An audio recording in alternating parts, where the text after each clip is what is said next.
en esta tertulia de lunes 4 de julio de 2022 con Eleonora Navata, Santiago Gutiérrez, Miguel Bresner y Martín Bueno. ¿Cambiamos de tema? ¿Nos metemos en el proyecto de rendición de cuentas?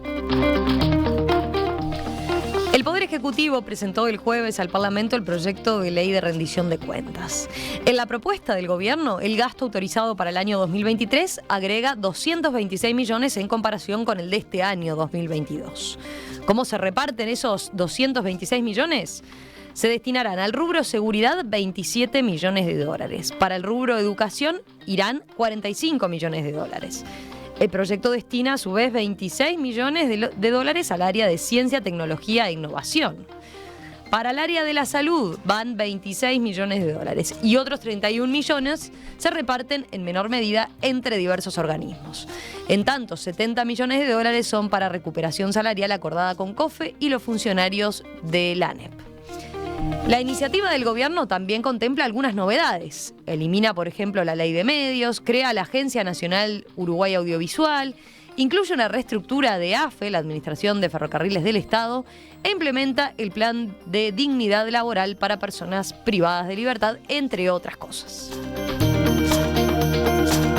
¿Qué primeras impresiones les deja el texto de la rendición de cuentas? Bueno, a ver, ¿con qué inquietudes se quedaron? ¿Ya se sumergieron en él? ¿Quién arranca? ¿Quién quiere? Miguel, ¿querés ser vos? No, yo no me sumergí en él, estuve viajando y llegué. Me sorprendieron algunas cosas, digamos, para picar un poco el ambiente. Lo primero que no me sorprendió es la terminología, o sea, estamos dando, estamos haciendo, estamos esto, y después el resultado es bastante más chico. Me sorprendió, por ejemplo, la parte en educación, que son cerca de 40 millones de dólares, cuando los recortes son casi ciento y pico en lo que fue 2020 y 2021. O sea que ni siquiera le devuelve la educación parte de los recortes de la educación. Me sorprendió, digamos, lo poco que hay para la ciencia, porque si bien cantaste un número de ciencia y tecnología, hay una cantidad de millones de dólares, no sé si son 12, no lo tengo acá, para el Instituto de Cine, que sí, me parece una muy buena idea, y todo mi apoyo, me parece una muy buena idea. Los 26 millones ahí se dividen en 10 millones para la ANUA, la Agencia Nacional Uruguay Audiovisual, esta nueva que mencionás, que todavía no existe, pero cuya creación se propone. Pero eso no es ni ciencia ni innovación, eso es una agencia, me parece bien. Sí, pero me da la sensación como que el discurso dice una cosa y los números dicen otra, ¿tá? O sea, no hay plata para la universidad, se le saca de acá, a partir del año que viene, el fondo adicional que recibía la universidad porque pagábamos los graduados. O sea, me da la sensación de que hablamos de los 40 millones de la educación, pero no hablamos de lo que se hizo perder la educación. Entonces, es parte de la discusión política. De lo que me preocupa es lo poco que hay para ciencia, ¿tá? O sea, habiendo mostrado lo que mostró la ciencia en este país, me preocupa el tema de la universidad. Y lo que más, desde el punto de vista conceptual, me preocupa es derogar una ley compleja como la ley de medios, que requiere una discusión a través de una apurada en la rendición de cuentas, para hacerle la equiparación del favor a los cableros del interior. O sea, me da la sensación que es una muestra que la coalición tiene grandes dificultades para laudar algunas cosas y estamos buscando los atajos para hacerlo. O sea, hay un compromiso de muchos con los cableros del interior de que iban a poder vender internet, y la manera... resuelven por hardware un problema de software, como decimos en la industria nosotros, porque derogar toda una ley para poder encontrar una solución me parece, y que abre todas las puertas que tienen que ver con internet, que no están en la rendición de cuentas, pero ya las hablamos en esta tertulia y habría que seguir en algún momento hablándolas. Pero yo diría, no me sorprendió para bien. Algunas cosas me parecieron interesantes, o algunas cosas de referente al tema de la carrera de docentes, etcétera, me parecieron interesantes, pero de vuelta hay que dedicarle más tiempo. Simplemente lo que se cortó en la educación es mucho más de lo que se da. Lo que se prometió para el 1% de ciencia, tecnología e innovación no va a llegar, ni lejos. Y usar una ley de este tipo para derogar otra ley me parece un poco exagerado. A ver, me piden varios la palabra. A ver, ¿cómo repartimos la cosa? A ver. Vos mandás. Y ¿te parece, Santiago, si escuchamos a Leonora para que vos después respondas a ver ambos comentarios? En todo caso, dale, Leonora, porque además dice que va enganchado con lo último que decía Miguel. Sí, este tema que menciona a lo último Miguel, sobre que en las leyes de rendiciones de cuentas se incluyan cosas que nada tienen que ver con la ejecución presupuestal y los balances y las rendiciones de cuentas, es algo histórico que viene pasando en este país desde hace mucho tiempo. Pasó con el Frente Amplio, pasa ahora con el gobierno de coalición, es decir, no es algo que podamos atribuirle esto, decir, esto lo está haciendo ahora el gobierno de coalición. No, esto lo hacía el gobierno del Frente Amplio, lo hizo el gobierno de coalición y lo hizo el gobierno los gobiernos del Partido Colorado. Es decir, todos los gobernantes de este país utilizan la ley de rendición de cuentas para meter cosas que nada tienen que ver, tal vez, con la rendición de cuentas. Pero bueno, eso estaría bueno en algún momento que la clase política y que los gobernantes se sinceraran con eso y decían, bueno, ¿por qué lo hacen así y no lo hacen en otro momento? Como positivo rescato que no fue cero. Nosotros el año pasado tuvimos una rendición de cuentas con presupuesto cero, con aumento del gasto cero, entonces tener... No. Perdón, pensé que estaba silenciado. Fue menor. Entonces, lo que yo creo es que se incluya el tema de la recuperación, de iniciar la recuperación salarial para los trabajadores del sector público, me parece que es algo positivo, me parece que es algo necesario y creo que es un buen mensaje. Ojalá no quede acá y con las sucesivas rendiciones de cuentas que quedan se logre seguir tratando de recuperar el salario real que se ha perdido en los últimos años. Entonces me parece que por ahí hay algo bueno. Tampoco creo que en un año con la crisis que hemos tenido, de la que se puede estar saliendo o no, puedas recuperar toda la inversión y puedas llegar a darle a la ANEP todo lo que necesita, llegarle a dar al Ministerio del Interior todo lo que necesita. O sea, no me parece real tener esa expectativa. Por lo tanto, en términos económicos no tengo como así observaciones que sean contundentes en contra de lo que aparece en esta ley. Para nada. No veo grandes escándalos ahí. Lo que sí creo que es inconveniente, hay dos cosas que me parecen inconvenientes, y una es la derogación completa de la Ley de Servicios de Comunicación Audiovisual, porque además creo que los argumentos que se esgrimen en algún momento caen por sí solos. Se habla de la inconstitucionalidad de algunas cosas. Bueno, que se deroguen los artículos inconstitucionales o que han sido declarados inconstitucionales, como el 56. Eso está bien, eso creo que es correcto. Ahora, toda la ley de un plumazo, una ley que tenía muchas cosas que estaban muy buenas, como por ejemplo la autonomía que se le daba a la SECAN, a los medios públicos, y el fortalecimiento de los medios públicos. Me parece que derogarlo no es correcto. Derogar toda la protección para la niñez en las comunicaciones audiovisuales, que también queda derogada en esto, no me parece correcto. Y por ahí va la cosa, la concentración mediática también de propiedad de los medios también queda derogada. Entonces yo creo que en ese sentido no había un consenso para aprobar o mejorar la ley existente, que era absolutamente mejorable, porque la ley de medios, o sea, la ley de servicios de comunicación audiovisual, a la que le llamamos ley de medios, tenía muchísimas cosas para mejorar y era necesario hacerlo. No me parece que esta sea la forma, derogarla y ver qué pasa después. A ver, creo que sobre este punto que quedó planteado por Miguel y por Eleonora, Martín y Santiago, ¿algo para comentar? No. Yo ley de medio me pasa el agua, zapatero sus zapatos. Yo. Pasémosle la pelota al abogado a ver qué dice. No, a ver, yo tengo una visión primero general que me parece interesante. ¿Ah?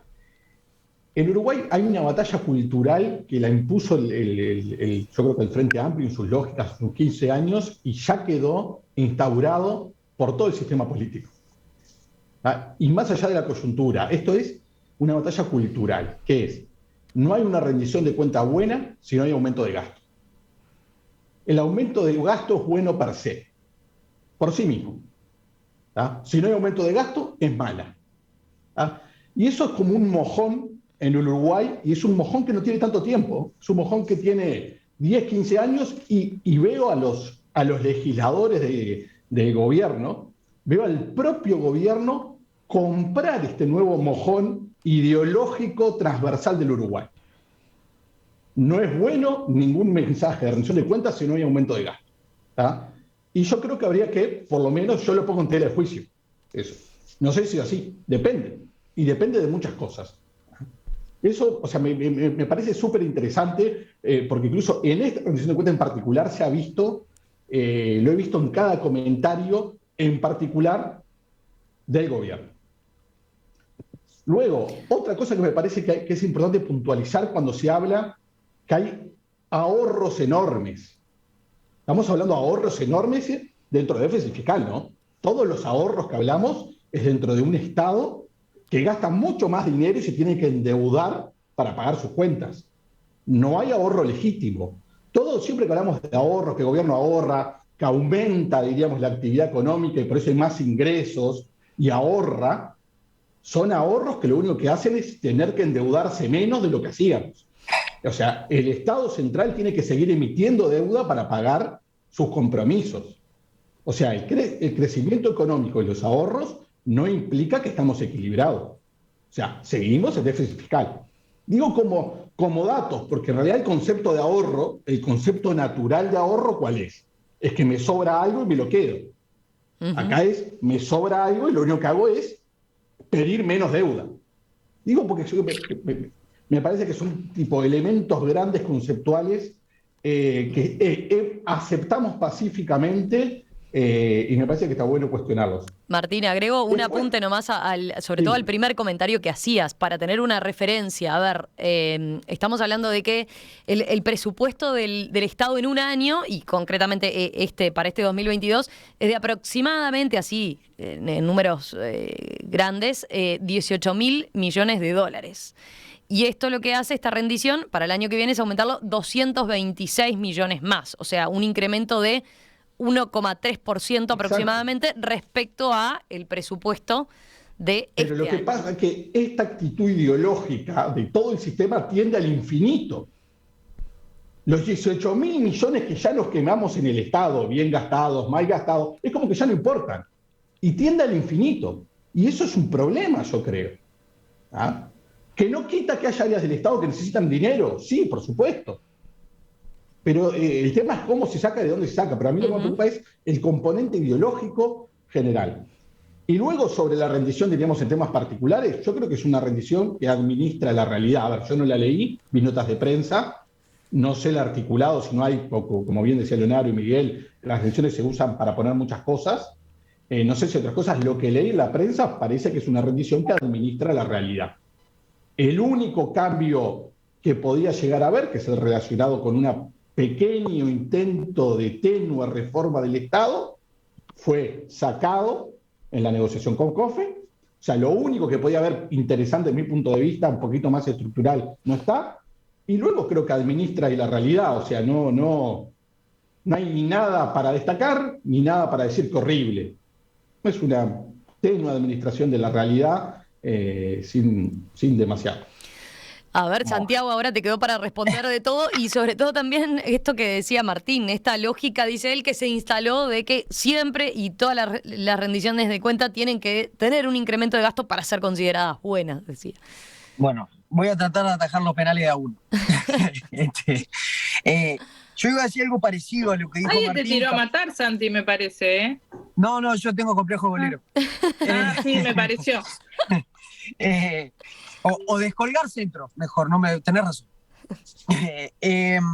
Yo decía algo parecido a lo que dijo Martín al principio, no tan vinculado al gasto, sino que siempre hablamos de presupuestos y gastos y montos de dinero y de resultado, poquito y nada. Poquito y nada. Y eso es lo que a mí me preocupa, porque nosotros podemos decir, obviamente hay una correlación positiva generalmente, o hay una tendencia a que cuanto más presupuesto tiene un área del Estado, mejores resultados o más alcance puede tener. No necesariamente eso implica eficacia o eficiencia, que sabemos que en el Estado es muy relativa, lamentablemente. Eso por un lado. Después, ¿las rendiciones de cuentas se utilizan para poner cualquier cosa? Por un tema muy sencillo. Lo que se mete en la rendición de cuentas se trata o se trata en 45 días en cada Cámara y se vota o no se vota. Si después quiere meter un proyecto de ley, va a comisión, capaz que sale de la comisión y ingresa en Cámara. Ese es el porqué. Nos puede parecer bien o mal, generalmente a todos bastante nos suena raro. Hablando de eficiencia, vos mismo hablabas de eficiencia. La eficiencia del sistema político deja que desear en ese sentido. Bueno, ese es el porqué se pone cualquier cosa en la rendición de cuentas. Acordémonos que se decía esto mismo de la ley de urgente consideración, que es válido, pero llorábamos en aquel caso y con las rendiciones de cuentas, como estamos acostumbrados, bueno, vaya y pase, no pasa nada. El que tocase fue uno de los temas ahora abordados en el último foro de la máquina de aprender, donde participaron varios integrantes y representantes de los partidos políticos hablando del mecanismo de urgente consideración. Y este debate y esto que señala Santiago apareció así, muy fuertemente, ¿no? Diciendo, bueno, todos los últimos gobiernos han mandado en su ley de presupuesto y después en la de rendición de cuentas un montón de artículos que no necesariamente tienen que ver con ajustado a rendición de cuentas o ley de presupuesto, ¿no? Y hacía una comparación con el tema de la LUC. Exacto. Es que es prácticamente lo mismo, los plazos son los mismos. Coincido. Y después, un poco más en perspectiva, a ver, Uruguay, el gobierno tuvo una serie de toma de decisiones y criterios para manejar la economía del país y las cuentas públicas con un criterio muy claro. El déficit fiscal bajó casi 2% desde el inicio de la pandemia y busca una consolidación fiscal, no la del contador economista Astori, que era mediante subir impuestos, que obviamente implica que el Estado disminuya sus gastos hasta que armonice las variables de la macroeconomía. Y acá quiero ser bien claro, no hay evidencia ni ejemplo en el mundo de un país que pueda crecer sostenidamente, generar puestos de trabajo y aumentar su PBI per cápita y que la gente viva mejor con las variables de la macroeconomía todas desajustadas. No existe. Se lo podemos decir a la gente un año, lo podemos hinchar 1 año, 2 años con medidas, le llamémosle populistas o llamémosle como quieran, pero para que un país sea serio y pueda crecer en el mediano plazo consistentemente, tiene que tener sus variables macroeconómicas alineadas armónicamente y en su coyuntura. Y eso creo es lo que buscó hacer el gobierno, alinear las cuentas para volver a crecer consistentemente, que tenga sustento económico el crecimiento del país, porque si no iba a ser luce de colores. Lo vimos en los últimos 5 años, Uruguay se quedó como si hubiera quedado sin nafta en el tanque. Y a eso creo que apunta. Y ahora que la economía vuelve a crecer, se destinan estos 226 millones este año y 323 el año que viene. Podemos discutir mucho rato sobre cuánto está bien, cuánto está mal, dónde falta, dónde no. La frazada siempre es corta, como se dice, pero es de una sintonía muy fina, porque Uruguay tiene muchos desafíos que tiene que atacar y no los va a atacar a una rendición de cuentas. Nos quejamos de que tiene la rendición de cuentas de todo, pero también pretendemos al mismo tiempo que una rendición de cuentas, no sé, resuelva y cambie a partir del 1 de enero de 2023, cambie mágicamente la situación del país. No se puede, no hay magia en política y mucho menos en política económica. Yo estoy de acuerdo que hay muchos organismos que tienen menos presupuesto que antes, pero igual esto es un aumento. Eleonora lo decía con total claridad. No es ahora creció la economía 4,4, entonces cuenta almacén, si creció 4,4, hay 4,4 más para tirar arriba de la mesa. No es así. Lleva tiempo y es de una ingeniería muchísimo más complicada.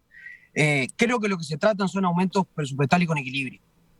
Y obviamente no alcanza para todo, estoy de acuerdo. A mí me preocupa también lo de la Universidad de la República, por la patria lo planteó y por la patria, además, no solo planteó que se quite el adicional de Fondo de Solidaridad, sino que se pague con rentas generales. Lo que pasa es que no vino el pago con rentas generales, pero no es la idea, y si no se le financia, por la patria no lo vota. Miguel está pidiendo la palabra. Dale, Miguel. A ver, yo creo, digamos, no vamos a discutir acá la política económica. A cabo de 5 años vamos a medir qué pasó, si lo que se dijo, o si dentro de 5 años, cuando termine el gobierno, nada se pudo lograr por la pandemia, por la guerra, por la inflación y por todo lo que se quiera. O sea que esa es una discusión superflua, porque cada vez que algo se plantea dicen, pero vamos a hacer tal cosa, pero vamos a hacer tal otra. Entonces yo no entro en eso. A mí, yo ya dije lo que me preocupaba la ley de MEO. Lo que me preocupa en la educación, que el ambicioso plan de reforma que hay, además de tener otras grandes dificultades, tiene un problema presupuestario muy complicado. Y me parece que lo que se está poniendo en la rendición de cuentas es muy poco para lo que se quiere hacer.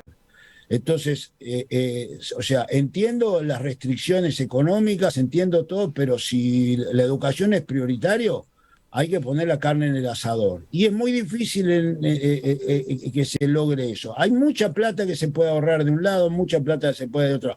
Si la ciencia es prioritario, hay que poner plata en el asador. Estamos hablando de muy poca plata. Yo lo que digo es que con los 40 millones de dólares que le van a dar, no se va a poder hacer la reforma educativa que se está planteando. Ojalá me equivoque, porque me parece importante avanzar. Simplemente creo que hay una contradicción muy grande entre poder hacer y controlar todo el gasto. Y pensar que la economía va a fluir y que todo va a andar bárbaro y que va, como se dice, el vertido hacia abajo. Pero de mientras hay que resolver el tema de cuántos centros María Espínola queremos, cómo vamos a hacer los edificios para que funcionen mejor, toda una cantidad de cosas que los 40 millones de dólares es una gota en el agua. O sea, piensen nomás que a la ANEP le sacaron casi 180 millones de dólares hasta este momento de lo que tenía de presupuesto 2019. Y eso es lo que me preocupa. Yo quiero salir un poco de la discusión tradicional de presupuesto. ¿Queremos resolver los problemas? Entonces hagamos un hincapié en resolver los problemas. ¿Queremos resolver el tema en la ciencia? Hay algunos artículos que no me gustan porque otra vez le dan movida a toda una cantidad de rubros chiquitos. Acá hay una agencia de innovación que es la que debería recibir el presupuesto y no lo recibe. Recibe otro, me suman para que parezca más, y eso es lo que me duele. Yo creo en la innovación, creo en la ciencia y creo en la educación. Esos rubros me quedaron cortos a la frazada. Entiendo que hay que atender a otros, pero en algún momento o atendemos a estos que son los que nos van a salvar de los próximos 20 años. Yo en eso estoy totalmente de acuerdo. Creo que todo a la vez no se puede hacer. Uruguay no puede. Pero además, lo que está acá detrás, Miguel, es lo hemos hablado cantidad de veces por distintos temas, llegamos siempre a lo mismo, es Uruguay se tiene que desesperar y profesionalizar sus discusiones sobre cómo hacemos para crecer más, porque Uruguay distribuye con más justicia o menos justicia escasez. No tiene Uruguay hoy la capacidad de crecer y generar para que su gente viva mejor. Distribuye escasez arriba de escasez. Pero Santi, no podemos postergar la reforma educativa en los centros María Espínola, toda una cantidad de cosas hasta que hayamos crecido más. No, eso es parte del crecimiento, estoy totalmente de acuerdo. Pero es poco, pero no es solo... Si vamos a tener 60 centros María, pero si vamos a tener 60 centros María Espínola de acá a fin de mandato, estamos hablando de que vamos a tener el 2,5% de la currícula, no alcanza, es lo que tenemos, o sea, salgamos de la discusión partidaria. Lo que yo digo es que hay que hacer reformas grandes, importantes, y en Uruguay, cada vez que hay que hacer cambios, reformas grandes, importantes, hay un universo enorme de gente que está dispuesta a mantener su pequeño status quo y que se embrome el país. Está bien, pero generalmente eso se resuelve, son siempre lo mismo. Mirá la seguridad social, si no. Pero eso se resuelve con liderazgo.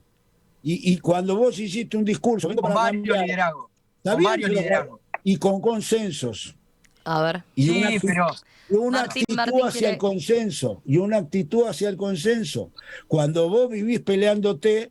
Y el otro te retruca con la pelea, es muy difícil que puedas cambiar nada, y viniste a cambiar y no cambiaste, y después va a venir otro a cambiar y no va a cambiar, y de mientras nuestros hijos y nuestros nietos no van a poder estar en el país que por lo menos a mí me gustaría. Martín pedía la palabra hoy. Sí. Ya... No, a ver, A mí me parece que el problema, a ver, yo estoy de acuerdo con Miguel, a la educación hay que darle $1.000 millones. Pero, o sea, si quieres hacer algo serio, te voy a poner liderazgo, gente, y $1.000 millones para no generar 60 centros María Espínola, para generar 600 centros en 5 años. Eso te hace un cambio estructural. Ahora, eso no lo podés hacer sin tocar nada. Y en Uruguay nadie está dispuesto a tocar algo. Nadie toca nada. Acá lo único que escuché es, vamos a reestructurar AFE. Yo pregunto, ¿qué valor le agrega al Uruguay AFE? ¿Cómo que reestructurarlo? Vamos a bajarle la cortina, cerrarlo, mandar a todos los funcionarios a su casa con sueldo vitalicio, ¿tá? Y eliminemos eso. Así hay decenas. En este país no se toca nada. Pero todo va quedando ahí. Bueno, eso que plantea Martín fue una discusión incluso dentro del propio gobierno, ¿no? Porque el Partido Colorado, por ejemplo, fue uno de los que no estuvo de acuerdo con que se aprobara algo más a fondo, en el caso de AFE, que implicara su eliminación, digamos, ¿no? Esto es una reestructura. Todas las cuestiones... Perdón, después... No, dale, Leonor. Dale. No, de la eficiencia del gobierno, de la eficiencia del gasto. O sea, estamos todos de acuerdo que querríamos poner todo lo que se necesita en educación. Y que no lo hay, bueno, está bien. Si me tengo que endeudar por eso, capaz que hasta digo, me endeudo por eso. Pero voy hacia ese lugar. Pero aparecen estas cosas, como acaba de Martín mencionar AFE. ¿Y cuántos AFE hay en el gobierno? No hay un solo AFE en el gobierno, en el Estado, perdón, utilicé mal la palabra. No hay un solo AFE, hay muchísimos AFE que tal vez no tienen razón de ser o no tienen razón de ser tal cual están hoy.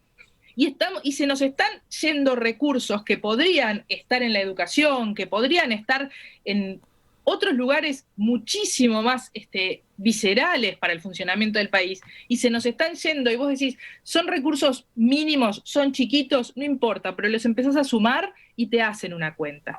Y esto no es un problema nuevo, no es un problema de hoy, es un problema del Uruguay y de la estructura del Uruguay y del Estado uruguayo, que crece para lugares que, mirá, vos decís, recién estaban todos hablando de qué buena la agencia nueva esta audiovisual y qué sé yo, pero no se crea solo esa agencia, se crea otra agencia para todo el tema de la evaluación de las mutualistas. Sí. O sea, es una creación de agencias continua también, ¿eh? También es buena. A ver, que ahora tenemos que dejar terminar a Martín, ¿no? A ver. Perdón. Por ejemplo, yo en principio no estoy de acuerdo con la generación de esta agencia para audiovisuales. Yo tampoco. ¿Saben por qué? Y capaz que Miguel puede coincidir conmigo. A los audiovisuales, exonerarlo de todos los tipos de impuestos que puedan existir, ¿tá? Como pasó, por ejemplo, con la industria del software, que tuvo una política de Estado tributaria que le ayudó mucho, mientras de otras cosas, y dejarla andar, va a andar bien. ¿Tá? No necesariamente tiene que haber una agencia del gobierno dedicada a... ¿tá? Le puedes dar otro tipo de apoyo, que los privados son muy inteligentes de dónde salen. Lo que había en el ICAO era una dependencia del ministerio. Yo sé que existía el ICAO. El ICAO. ¿Vas a decir cierro el ICAO? A ver, esa es otra discusión. Y yo, por ejemplo, yo soy muy duro con el Estado, pero yo creo que tiene que existir un ICAO, ¿tá? Deficitario, porque el cine y la cultura, cierto, no va a haber, y eso hay que pagarlo, y eso es bueno. Pero lo que no podemos hacer es pagar todo. ¿Tá? Y acá lo que hacemos es que se suma y se agregan cosas de manera infinita. Y a mí me preocupaba ver legisladores del oficialismo pidiendo disculpas por no, o sea, dando mensajes a sus grupos de interés en el Estado de no se preocupen que después les vamos a conseguir más plata, no se preocupen que después les vamos a conseguir más plata. Ahora ¿alguien evalúa el valor que le agrega al país? ¿Cada dependencia del Estado? Un apunte nomás respecto a esta nueva agencia audiovisual. Decíamos, sustituye al INCAU, ¿no? Al Instituto justamente al INCAU, Instituto de Cine y Audiovisual del Uruguay. Ahí está. El apunte es, a diferencia del INCAU, será un ente no estatal de derecho privado, lo que, según nos decían, le va a dar mayor agilidad a este rubro, que por otro lado está explotando a nivel internacional, ¿no? O sea, y como... Pero el ICAO es otra, el ICAO se hacía otra cosa, y que era el tema de la promoción de la producción audiovisual, de cine, documental, etcétera, que no es lo mismo que esté explotando el sector audiovisual. Son cosas distintas. Lo apunto simplemente porque lo que dicen es eso, la forma jurídica que adquiriría ahora le da mayor agilidad. Dice el texto, la exposición de motivos en el texto dice: el objetivo es potenciar los incentivos que permitan posicionar a Uruguay en la región y en el mundo en un contexto de crecimiento exponencial y sostenido el del consumo de contenidos a nivel mundial. Y ahí es que se le asignan los $12 millones. Dos cosas, lo dijeron bastante claro, en realidad se sustituye uno con el otro porque quedaban muy lentos de ejecución de presupuestos y planes y cosas que había que sacarlo, como es el Plan Ceibal, por ejemplo, es una estructura similar. A mí me parece que lo que está de fondo, detrás de todo esto, de todas las rendiciones de cuentas, de todas estas discusiones, es cuántos habemos que queremos de verdad cambiar el país y cuántos hay de los que quieren seguir con su círculo, su centro, la mayoría, Santiago, la mayoría. Su chakra de poder, y que no están dispuestos a meterse donde las cosas duelen. También es cierto que en Uruguay, cada vez que hay un paso tímido de cambio, hay discusiones que no se pueden dar porque separa el país. Y todos sienten que se violentan sus derechos y que vienen a llevarse todo, vienen por todo. Uruguay es un país que es extremadamente conservador al cambio, muy conservador, y que le tiene mucho miedo, y los cambios generalmente se proponen para que la gente viva mejor, no para joder a nadie. Si vivimos pensando que dormimos con el enemigo en el sistema político, Uruguay no va a ir para ningún lado, pero se tiene que animar a cambiar. Y para cambiar hay que ir para adelante. No se puede, no todo el mundo va a estar de acuerdo todo el tiempo y en asamblea permanente. Es imposible. Imposible. Pero hay que animarse a cambiar. No sé cuántos sabemos que queremos cambiar el país. Para que la gente viva mejor. No es para joder a nadie. Es para que Uruguay piense constantemente 50 años para adelante y que lo podamos poner de una vez por todas en el siglo XXI. A ver, Martín. Porque si no... Muy chiquito. Lo que pasa es que para que eso pase, como en tus palabras, Sergio, sí se va a joder a gente. Hay que aceptarlo. Un cambio cierto va a hacer que gente que hoy tiene ciertas prerrogativas y ciertos lugares, que no son pocos, son cientos de miles, van a estar peor que antes. Es un dato eso. Y lo que sucede, que no hay una mayoría que quiera cambiar al Uruguay. De ninguna manera hay una mayoría. Esto permea todos los partidos, es generalizado. Hay un status quo de cientos de miles de personas, son cientos de miles, que tienen directa o indirectamente ciertas prerrogativas de este Estado uruguayo, y por tanto, cuando vos tocas una dependencia pública que no hace nada, que no agrega valor, que no suma nada, la querés tocar, suenan los teléfonos de todos los diputados de los 3 partidos. Y no pasa nada. Eleonora, dale breve. No, eso es decir, de los 3 partidos, 4. No, 5 partidos con representación parlamentaria. Correcto. No nos olvidemos de los partidos que tienen representación parlamentaria y no son de repente los 3 partidos tradicionales.